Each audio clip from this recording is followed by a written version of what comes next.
जीतन राम मांझी भी खूब सुर्खियों में रहते हैं। अपनी सियासी नैया में भी खूब डोलते रहते हैं। कभी ब्राह्मणों को गाली देते हैं तो कभी तेजस्वी यादव से गलबहियां कर लेते हैं। कभी शराबबंदी कानून की बखिया उधेड़ देते हैं तो कभी बीजेपी नेताओं की धज्जियां उड़ा देते हैं। इन सब से आप साफ महसूस कर सकते हैं कि पार्टी के मुखिया यानी बिहार के पूर्व मुख्यमंत्री जीतन राम मांझी के भी मन में इन दिनों कुछ न कुछ चल ही रहा है। अब नया मामला मुख्यमंत्री नीतीश कुमार को पीएम मटीरियल बताने का है। मांझी ने कल ही एक बार फिर से मुख्यमंत्री नीतीश को पीएम मटीरियल बताया है और सबको पता है कि नीतीश कुमार को पीएम मटीरियल बताने पर सबसे ज्यादा यदि किसी को चिढ़ होती है तो वह बीजेपी है। बीजेपी को इससे खूब चिढ़ होती है। ऐसे में सवाल उठता है कि क्या हम पार्टी बीजेपी को चिढ़ा रही है? जीतन राम मांझी का मन फिर से डोल रहा है क्या? वे बीजेपी को कोई हिडन मैसेज देना चाह रहे हैं क्या? दरअसल किशनगंज में हम पार्टी की नेशनल वर्किंग कमेटी की मीटिंग थी। इसमें जीतन राम मांझी समेत कई वरीय नेता मौजूद थे। इस मीटिंग के बाद मांझी ने नीतीश कुमार की खुले दिल से प्रशंसा की। इतना ही नहीं, इस मीटिंग में मांझी ने सीएम नीतीश कुमार को पीएम मटीरियल बताया और कहा कि नीतीश कुमार में प्रधानमंत्री बनने की सभी काबिलियत है। अब इसे बिहार का सियासी गलियारा किस रूप में लेता है और बीजेपी का इस पर क्या कमेंट आता है, यह तो आने वाले समय में पता चलेगा। लेकिन पॉलिटिकल एक्सपर्ट्स इस बयान के मायने तलाशने लगे हैं। आखिर अचानक नीतीश कुमार के प्रति मांझी के मन में इतना अधिक प्यार क्यों उमड़ने लगा? लगता है कहीं ना कहीं मांझी बीजेपी से इन दिनों कुछ अधिक ही चिढ़ियाइल है। जीतन राम मांझी की पार्टी हम की ओर से हाल के दिनों में जारी बयानों को देखें तो उन बयानों में बीजेपी के खिलाफ कुछ ज्यादा ही हमले किए जा रहे हैं। खास बात कि बीजेपी भी एनडीए में है और हम भी एनडीए में। इसके बाद भी वह बीजेपी को गलिया भी रहे हैं और चिढ़ा भी रहे हैं। पिछले दिनों हम पार्टी के राष्ट्रीय महासचिव दानिश रिजवान ने यूपी के बहाने बीजेपी को काफी तगड़े से सुना दिया था। बीजेपी के बड़बोले नेताओं को कलंक तक बता दिया था। दरअसल यूपी के ज्ञानवापी मस्जिद सर्वे का मामला अभी नेशनल पॉलिटिक्स में सुर्खियां बटोर रहा है। इसे लेकर बिहार बीजेपी के विधायक हरिभूषण ठाकुर ने पिछले दिनों पक्ष में बयान देकर सियासी टेम्परेचर को बढ़ा दिया था। हरिभूषण ठाकुर ने कहा था कि 30,000 मंदिरों को तोड़कर मस्जिद बनाया गया है। तब इस बार बिना देर किए जीतन राम मांझी की पार्टी ने कह दिया कि बीजेपी में हरिभूषण ठाकुर बचौल टाइप के नेता देश की एकता और अखंडता के लिए कलंक है।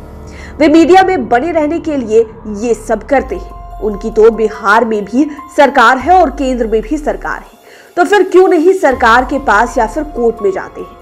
इसके पहले मदरसे की तरह मंदिरों के पुजारियों को भी वेतन देने की मांग बीजेपी ने उठाई थी।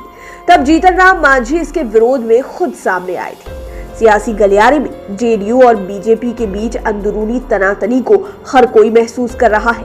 खासकर जातीय जनगणना को लेकर यह तनातनी चरम पर है।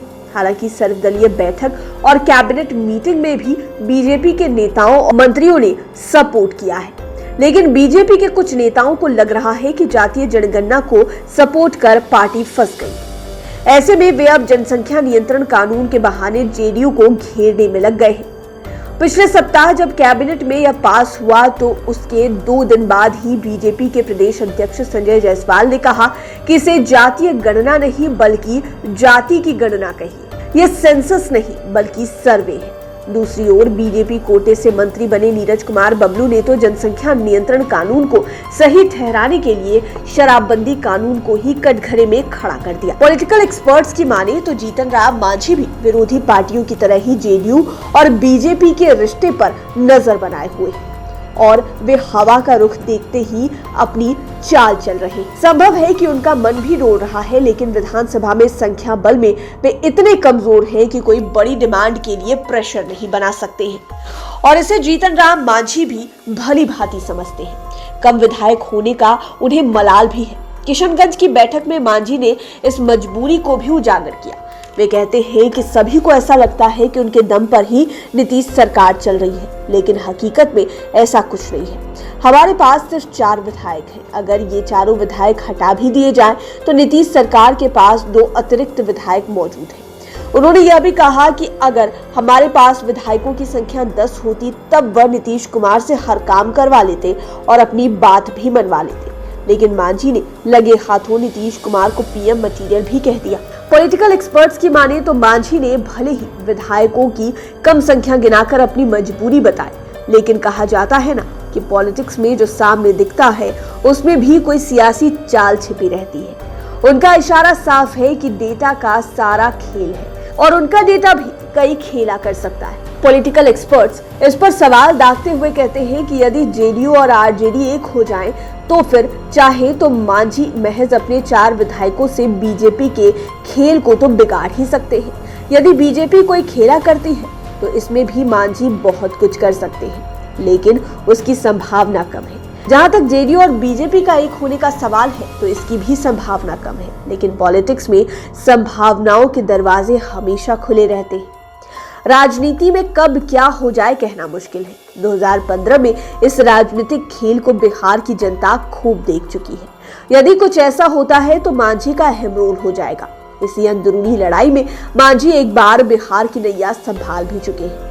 यदि विधायकों के डेटा को देखा जाए तो वर्तमान में जेडीयू के 45 विधायक हैं, जबकि आरजेडी के पास 76 विधायक हैं। यदि इसमें 4 मांझी के विधायकों को मिला दिया जाए तो फिर सत्ता की जादुई आंकड़ों को आसानी से पार किया जा सकता है। हालांकि यह सब अभी केवल हवाबाजी वाली बात है। पॉलिटिकल एक्सपर्ट्स भी कहते हैं कि फिलहाल ऐसा कुछ होने वाला नहीं है, लेकिन बोलकर वे भी चुप हो जाते हैं।